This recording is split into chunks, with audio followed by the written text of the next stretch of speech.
ओम शांति। 28/11/2022। बाबा कहते हैं, मीठे बच्चे, पढ़ाई अच्छी रीति पढ़कर उसका सबूत दो, सर्विस कर, औरों को भी लायक बनाओ, तब ऊंच पद के अधिकारी बनेंगे। प्रश्न है, इस बेहद के स्कूल में वाह वाह किन्हों की होती है? बाबा का उत्तर है, जो खुद अच्छी रीति पढ़ते हैं और दूसरों को आप समान बनाने की सेवा करते हैं, रूहानी कमाई में बिजी रहते हैं, सिर्फ दूसरों को देख खुश नहीं होते, लेकिन माता पिता समान सेवा कर उनके तख्त पर बैठते, उनकी वाह वाह माता पिता व अन्य बच्चे करते हैं। जो अपना टाइम वेस्ट करते हैं, पढ़ाई पर ध्यान नहीं देते हैं, माता पिता को फॉलो नहीं करते, उन पर तरस पड़ता है। वह ऊंच पद पा नहीं सकते। उनकी सदा कंप्लेन रहती है कि हमारा योग नहीं लगता। गीत है, धीरज धर मनुआ, सुख के दिन आए कि आए। ओम शांति। बाप बैठ बच्चों को समझाते हैं कि सुख के दिन आएंगे अगर श्रीमत पर चलेंगे तो। फिर जितना श्रीमत पर चलेंगे उतना ही श्रेष्ठ बनेंगे, क्योंकि श्रेष्ठ अर्थात श्रेष्ठाचारी सब बनेंगे, परंतु जो अच्छी रीति श्रीमत पर चलेंगे वह अच्छा श्रेष्ठाचारी बनेंगे। पढ़ाई में भी कोई अच्छी रीति पढ़ते हैं, कोई कम पढ़ते हैं अथवा नहीं पढ़ते हैं। ना पढ़ने वालों को बुरा माना जाता है। यह पढ़ाई भी कोई अच्छी रीति पढ़ते हैं तो औरों को पढ़ाने लायक भी बनते हैं। कोई तो ध्यान ही नहीं देते। यह भी बच्चे समझते हैं कि अगर हम कोई भी विद्या अच्छी रीति पढ़ेंगे तो ऐसा ही लायक बनेंगे, नहीं तो नालायक बनेंगे। लायक तो जरूर अच्छा दर्जा मिलेगा। बाबा ने कहा, लायक को जरूर अच्छा दर्जा मिलेगा। तुम अभी सुख धाम के लिए पढ़ते हो, फिर उसमें भी नंबरवार मर्तबे हैं। मनुष्य मर्तबे के लिए कितना माथा मारते हैं। वह है अल्पकाल का सुख, काग विष्टा समान सुख। यह तो अथाह सुख है। जो बच्चे श्रीमत पर चलेंगे वही अथाह सुख पा सकेंगे और वह ब्राह्मण कुल में भी अपना नाम निकालेंगे। बाप का बच्चों को फरमान है, सर्विस कर, औरों को भी ऊंचे ते ऊंचा पद दिलाओ तो तुम्हारा भी पद ऊंचा हो जाएगा। अच्छी रीति पढ़कर फिर बाप का सबूत देना है। बाबा, हमने इतनों को बाबा का परिचय दिया। प्रदर्शनी में भी पहले पहले बाप का परिचय देते हो। परिचय देकर फिर लिखवा लो। समझाना बहुत सहज है। बाप दो होते हैं, लौकिक और पारलौकिक। लौकिक से हद का वर्षा मिलता है, जिसको काग विष्टा समान सुख कहा जाता है। बेहद का बाप बेहद का सुख देते हैं, स्वर्ग का मालिक बनाते हैं। तो बच्चों को सर्विस कर आप समान बनाना है। बाप को सिर्फ याद नहीं करना है, लेकिन उन जैसी सर्विस भी करनी है। श्री कृष्ण अथवा किसी को भी याद करना है, उनके गुण धारण ना करना वह क्या काम के। उनसे फल कुछ नहीं मिलता। भक्ति मार्ग में भी देवताओं को याद करते करते नीचे उतर जाते हैं। अब मम्मा बाबा भी सदगति करने की सर्विस में लगे हुए हैं। जो माँ बाप मुआफिक सर्विस करते हैं वही बच्चे माँ बाप के बच्चे हैं, नहीं तो कच्चे कहा जाता है। बाप भी खुश है बाप भी खुश तब हो जब देखे कि मेरे लाडले बच्चे मेरे समान सर्विस करते हैं। लौकिक रीति में भी जो बच्चे अच्छी रीति पढ़ते हैं वह बाप के दिल पर चढ़ते हैं, अच्छी कमाई करते हैं। यह भी तुमको रूहानी कमाई करनी है, सिर्फ दूसरों को देख खुश नहीं होना है। पढ़ाई पढ़कर और पढ़ाकर ऊंच पद पाना है, तब माँ बाप अन्य बच्चे उनकी वाह वाह करेंगे। यह बेहद का स्कूल है, हजारों यहाँ पढ़ते हैं। जो अच्छी रीति नहीं पढ़ते वह खुद भी समझते होंगे कि हमारा योग पूरा नहीं लगता है। वह बच्चे बाप की दिल पर चढ़ नहीं सकते। बच्चे बने हैं तो माँ बाप पालना तो करते हैं ना, फिर भी बाप समझाते हैं माता पिता और अन्य बच्चों को फॉलो करो। सर्विस तो बहुत करनी है। वह सोशल वर्कर्स करोड़ों की अंदाज में होंगे। तुमको रूहानी सोशल वर्कर बनना है। अगर ज्ञान है तो, नहीं तो समझेंगे पूरा ज्ञान नहीं है। ज्ञान के बदले अज्ञान जास्ती है, जिस कारण पद भ्रष्ट हो जाएगा, ऊंच पद पा नहीं सकेंगे। बाप को तरस पड़ता है, हर पढ़ाई में पुरुषार्थ जरूर चाहिए। पुरुषार्थ बगैर पास हो नहीं सकेंगे। कोई 2-3 बारी फेल होते हैं तो अपना टाइम वेस्ट गवाते हैं। तो कम पढ़ने वालों को जो अच्छी रीति पढ़ते हैं उनका रिगार्ड रखना चाहिए। वह बड़े भाई बहन हो जाते हैं। मम्मा बाबा मिशल सर्विस करते हैं। अच्छी सर्विस करने वालों को जहाँ तहाँ बुलाते हैं। तो समझना चाहिए क्यों ना हम पुरुषार्थ कर ऐसा बने, औरों को आप समान बनावें। बेहद के बाप का परिचय देना है कि उनसे कैसे बेहद का वर्षा मिलता है। वह बेहद का बाप जन्म मरण से रहित सदा सुख देने वाला है। बाप 2 हैं, एक आत्माओं का बाप, दूसरा अलौकिक। तब तुम बाप दादा कहते हो। लौकिक संबंध में भी बाप दादा होता है। यह है फिर पारलौकिक बाप दादा। पारलौकिक बाप से तुम 21 पीढ़ी की प्रारब्ध पाते हो। लौकिक बाप से अल्पकाल सुख का वर्षा जन्म बाई जन्म मिलता है। जन्म लेते जाओ, दूसरा बाप मिलता जाए। सतयुग त्रेता में यहाँ का वर्षा 21 जन्म चलता है। भल बाप दूसरे मिलते जाएंगे, परंतु हम सुख धाम में ही रहते हैं। फिर द्वापर से माया का राज्य शुरू होता है। फिर हमारी धीरे धीरे उतरती कला होती है। यह बुद्धि में रहना चाहिए। जब उतरते हैं तो जल्दी जल्दी जन्म लेते जाते हैं। आधा कल्प में 21 जन्म लेते हैं, बाकी आधा कल्प में 63 जन्म। क्यों?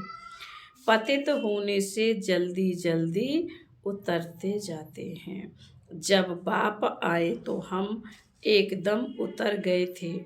अभी तुम संगम युगी ब्राह्मण बने हो। भले तुम्हारा कलयुग के साथ कनेक्शन है, परंतु अपने को संगम युगी समझते हो। जानते हो बाबा हमको परम धाम का मालिक बना रहे हैं। गृहस्थ व्यवहार में रहते हुए तुम समझते हो वह कलयुग में रहने वाले हैं और हम संगम युग में रहने वाले हैं। वह विकारी बगुले हैं, हम निर्विकारी हंस हैं। सिर्फ बाहर से नहीं दिखाना है, अंतर्यामी बाबा अंदर से जानते हैं। बाप समझाते रहते हैं, बच्चे कोई पाप कर्म नहीं करो। कहा जाता है कख का चोर सो लख का चोर, एक बार चोरी करते हैं फिर 1-2 वर्ष शक रहता है। बाबा कहते हैं एक बार यदि आप चोरी करते हो तो 1-2 वर्ष तक शक रहता है। शक मुश्किल ही मिटता है, तो ऐसा काम करना ही क्यों चाहिए। यह सब काम माया कराती है। जब माया माथा मोड़ लेती है तब स्मृति आती है कि हमने यह क्या किया। फिर बाबा से क्षमा मांगते हैं। बाबा कहते अच्छा बच्चे हर्जा नहीं, फिर नहीं करना। अच्छा हुआ जो भूल बताई, नहीं तो वृद्धि हो जाती है। बाबा को लिखते हैं हमने क्रोध किया, काला मोह किया, अपना भी तो स्त्री का भी किया। बाबा लिखते हैं बाप का बनकर प्रतिज्ञा कर काला मोह किया, ब्राह्मण कुल को कलंक लगाया, सजा के अधिकारी बन जाएंगे।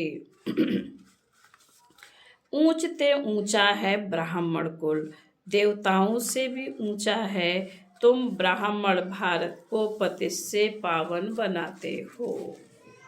तुमने सतयुग त्रेता में 21 जन्म राज्य भाग किया, तब सुंदर थे।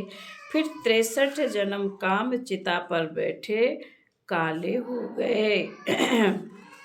तब श्याम बने। कहते हैं सागर के बच्चे काम चिता पर बैठ खत्म हो गए। फिर सागर ने ज्ञान वर्षा की तो जाग पड़े, गोरे हो गए। इस श्री कृष्ण की आत्मा को 84 जन्म जरूर लेने हैं। 21 जन्म सुंदर, 63 जन्म श्याम। अब उनकी लात पुरानी दुनिया तरफ है, मोह नई दुनिया तरफ है। जो नंबर 1 पूज्य था वही पुजारी बन अब लास्ट नंबर में है। खुद ही पुजारी बन नारायण की पूजा करते थे, अब खुद ही पूज्य नारायण बनते हैं। इनको ही फर्स्ट नंबर में जाना है। ब्रह्मा का दिन स्वर्ग, ब्रह्मा की रात नर्क। शिव बाबा आते हैं रात को दिन बनाने। अब आधा कल्प की रात पूरी हो, दिन होता है शिवरात्रि कहते हैं, परंतु शिव के बदले कृष्ण का नाम कह दिया है कि श्री कृष्ण का जन्म रात को हुआ है।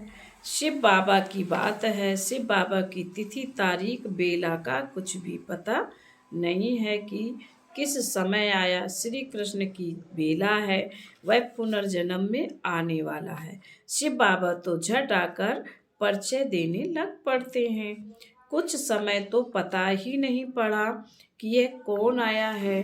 बाबा कहते कुछ समय तो पता ही नहीं पड़ा कि यह कौन आया है, कौन बोल रहे हैं। बाद में मालूम पड़ा कि यह तो शिव बाबा ज्ञान का सागर है। शिव बाबा ब्रह्मा द्वारा विष्णुपुरी की स्थापना करते हैं। ब्रह्मा यहाँ है, कृष्णपुरी भी यहाँ है।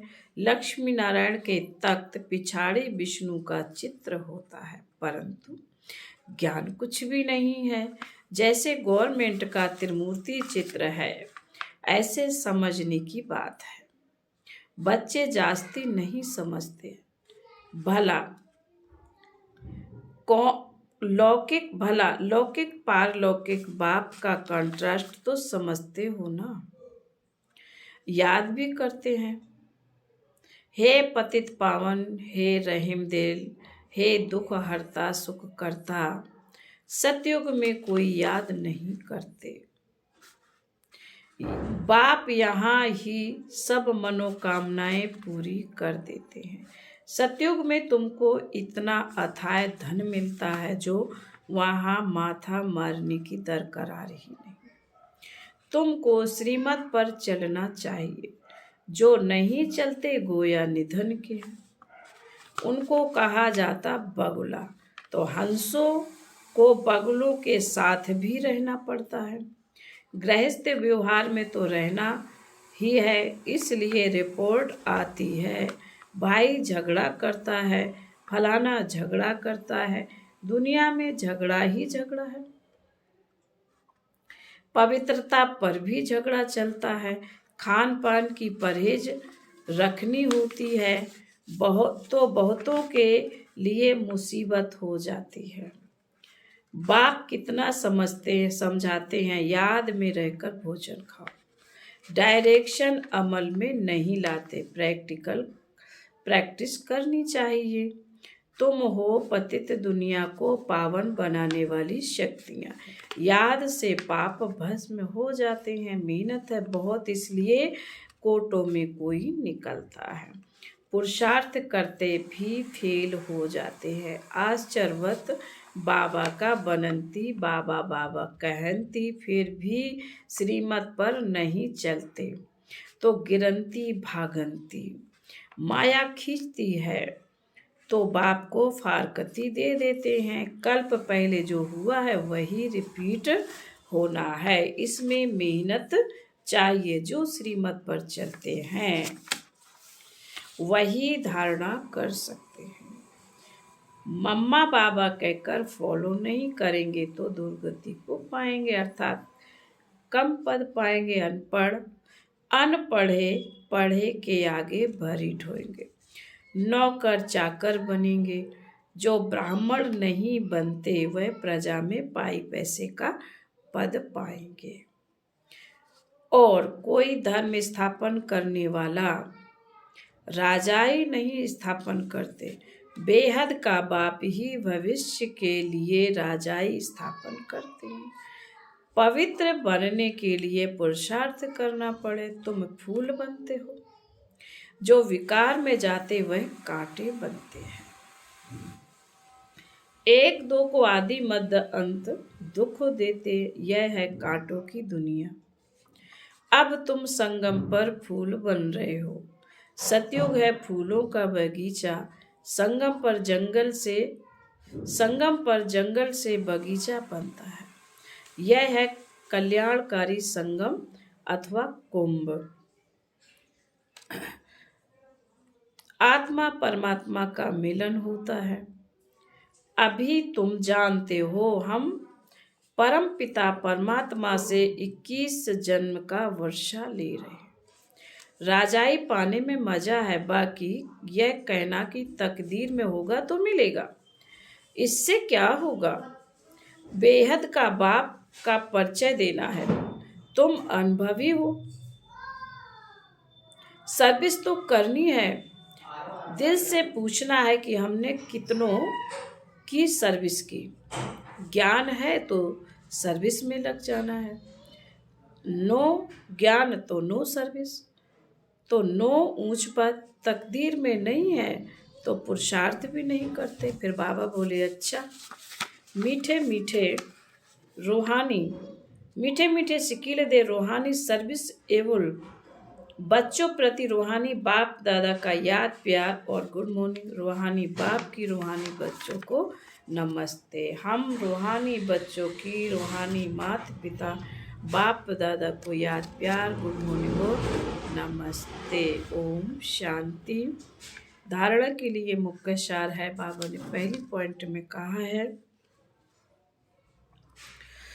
बाप के डायरेक्शन को अमल में लाना है। खान पान की पूरी परहेज रखनी है। याद में रहकर भोजन खाने का अभ्यास करना है। नंबर 2, माता पिता की तरह सेवा करनी है। अपने बड़ों का रिगार्ड जरूर रखना है। रूहानी सोशल वर्कर बन सबको बाप का परिचय देना है। आज का वरदान है, कल्याणकारी समय की स्मृति से अपने भविष्य को जानने वाले मास्टर त्रिकालदर्शी भव।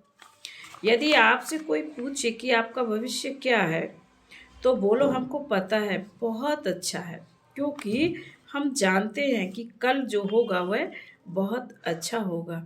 जो हो गया वो भी अच्छा, जो हो रहा वह और अच्छा, और जो होने वाला है वह और बहुत अच्छा। जो मास्टर त्रिकालदर्शी बच्चे हैं उन्हें निश्चय रहता है कि कल्याणकारी समय है। बाप हमारा कल्याणकारी है और हम विश्व कल्याणकारी हैं, तो हमारा कल्याण हो नहीं सकता। आज का स्लोगन है, समाप्ति के समय को समीप लाना है तो समाप्ति के समय को समीप लाना है तो संपूर्ण बनने का पुरुषार्थ करो। ओम शांति।